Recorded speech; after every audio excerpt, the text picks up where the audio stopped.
Welcome to a ProductionNet tutorial. Today we will be looking at the performance report. We have the start time and the end time of the date range, filters that are by tags, work centers, tools, parts, and shifts. At the bottom, we can filter by hour, by day, and so on. Here in the middle of the page, we have the Pareto of performance. As you can see, by work center. It comes by default. And in this drop down with this arrow, you can also filter by shift and by part.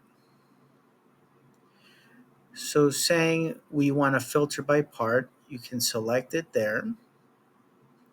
We can see that 6017 has this performance and the performance loss.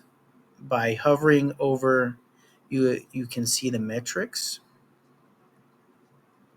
Here you can filter it one more time. And so let's say we want to see the work center that this is coming out of. And pressing and clicking one more time on this press C will filter it for the third time, which is by shifts. So you'll be able to see what shift had what performance on that specific part number and that specific work center. Here at the bottom of the screen, you can see this performance by part and the date range that we had selected. By hovering, you are able to see more in detail the information on the performance and the good parts that were produced.